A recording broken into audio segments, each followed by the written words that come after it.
Hello future CS. अभी foundation में 25 के एग्ज़ाम्स ख़त्म हुए हैं कुछ दिन पहले, और सब मेरी तरह चिल कर रहे होंगे, मूवीज़ वेब सीरीज़ गेम्स वगैरह खेल रहे होंगे, जो कि बनता भी है इतनी मेहनत करने के बाद।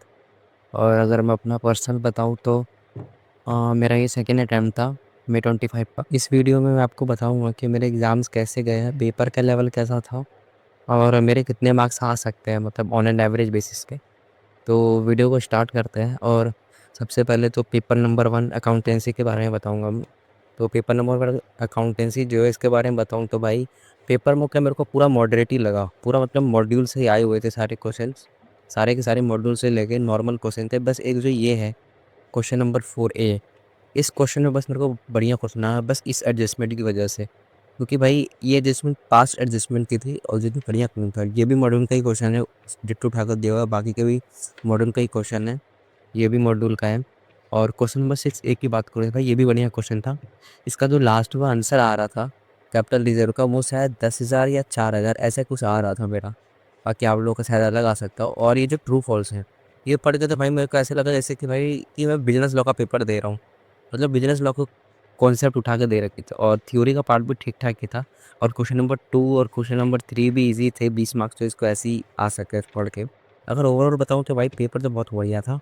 और जिसने मॉड्यूल पढ़ रखा होगा वो इजीली 60-70 स्कोर कर लेगा। और अब बात करते हैं भाई बिजनेस लॉ की, जो कि भाई सबसे मतलब इसकी वजह से मेरा अटैम्प्ट लगा ये वाला। और इसकी बात करें तो भाई लिटरली मैंने बहुत ज़्यादा मेहनत करी थी इस सब्जेक्ट में। मतलब रिज़ल्ट हमारा 4 मार्च को आया था, जनवरी 25 का। और तब से मैं बस लॉ ही पढ़ रहा था एग्ज़ाम के 3 दिन पहले तक, मई के 3 दिन पहले तक, मतलब 12 मई तक।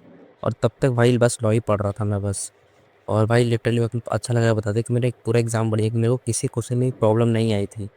बस एक ये जो क्वेश्चन था, ये 3 का बी, इस 3 का बी में मेरे को बस थोड़ी सी प्रॉब्लम आई थी कि अल्ट्रा वायलेंस लगेगा या कंस्ट्रक्टिव नोटिस लगेगा। इसलिए मैंने दोनों को ही एक्सप्लेन कर दिया इसमें, और दोनों को एक्सप्लेन करके मैंने इसमें लिख दिया कि भाई मेरे को समझ में नहीं आ रहा था कि कौन सा मतलब प्रोविज़न लगेगा।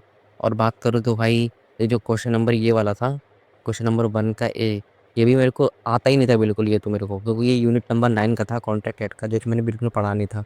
तो भाई इसको तो मैंने छोड़ रखा था, बल्कि मेरा पूरा पेपर जो है वो शुरुआत के 2.5 घंटे में ही हो गया था। मैं आधे घंटे लास्ट में बिल्कुल फ्री। तो उस आधे घंटे में मैंने जो ये जो क्वेश्चन नंबर 1 था उसको मैंने किया। मतलब आराम से सोच सोच के उसको सोच के लिख रहा था। कुछ भी मतलब जो भी हो सकता था उसका आंसर वो लिख रहा था। मतलब बस ये है कि मेरा ब्लॉक के ऊपर जैसे मैंने सोचा था वैसे ही पेपर मेरा गया है बढ़िया बिल्कुल। और मेरे को पता है कि मैं अपने लॉ में भाई इजीली पास हो जाऊंगा 60+ स्कोर करके, ये भी बढ़िया पेपर गया है मेरा। और भाई अगर अब पेपर नंबर 4 बिजनेस इकोनॉमिक्स की बात करें, तो भाई ये पेपर भी बढ़िया ही आया था। मतलब इजी टू मॉडरेट था ये भी, ज़्यादा कुछ टफ नहीं था इसमें। लेकिन हाँ, मैं इतना ज़रूर बोल सकता हूँ कि इस बार ये जो फाउंड प्रोडक्शन एंड कॉस्ट के क्वेश्चन थे, प्रोडक्शन एंड कॉस्ट के क्वेश्चन थोड़े से मतलब अच्छे आ रहे थे पिछली जनवरी के मुकाबले। और अगर मैं आपको एक और चीज़ बताऊँ तो जो ये वाला क्वेश्चन था, आपको दिखाता हूँ, खा गया। हाँ, एक मिनट, ये वाला क्वेश्चन, ये क्वेश्चन भी बढ़िया था क्वेश्चन। मतलब थोड़े से मतलब जिसने डीप स्टडी कर रखी होगी ना उसने ये क्वेश्चन कर रखा होगा। और भाई पूरा पेपर तो ठीक था, और ये क्वेश्चन जो था ये भी मतलब समझ में नहीं आया कि क्या था। बाकी का बताऊँ तो भाई पूरा पेपर तो बढ़िया था। और मतलब जिसने पढ़ रखा हो वो इजीली 60-70 स्कोर तो कर सकता है। और अगर भाई मैं अपना बताऊँ तो भाई लिटरली मैंने तो पेपर नंबर 3 और 4 मतलब मैथ और इकोनॉमिक्स को लास्ट में 1.5 डेज में पढ़ा था बस। पहले 2-3 महीने में मैंने कुछ भी नहीं पढ़ा था, बस इको मतलब लॉ लॉ पढ़ रहा था। और मैथ और इको को तुमने लास्ट 1.5 दिन में पढ़ा है बस। तो अब बात करते हैं पेपर नंबर 4 क्वांटिटेटिव एप्टीट्यूड की। तो भाई ये वही पेपर है जिसमें इस बार आईसीएआई ने खिलवाड़ किया है।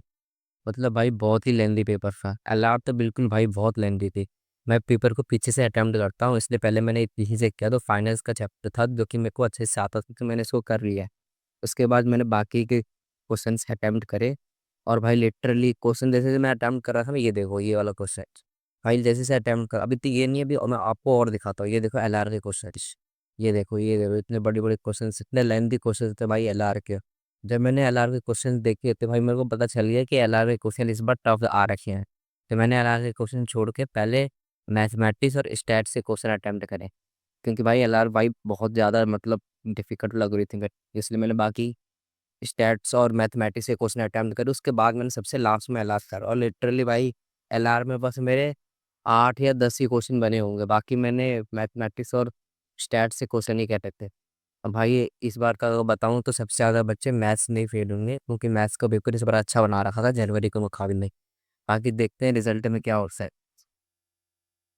और मैंने आपको अपने सारे क्वेश्चंस का रिव्यू दे दिया है, मतलब सारे क्वेश्चन पेपर का। और अगर मैं मार्क्स बताऊं कि मेरे मार्क्स कितने आ सकते हैं सब्जेक्ट वाइज, तो भाई मेरे अकाउंट्स में आ सकते हैं 65 से 75 के बीच में, और लॉ में आ सकते हैं 60 से 65 के बीच में, मैथ में आ सकते हैं 48 से 50 के बीच में, और इको में आ सकते हैं मेरे 56 से लेके 60 के बीच में। तो ये मेरा है, और एग्रीगेट मेरे शायद 240 प्लस बनेगा। और बाकी देखते हैं कि रिजल्ट में क्या होता है। तब तक के लिए टाटा बाय बाय। और आप लोग भी अपने सितंबर जो भी आपका नियरेस्ट अटेम्प्ट है, सितंबर या फिर जनवरी, उसके लिए अच्छे से प्रिपेयर करो। Bye bye.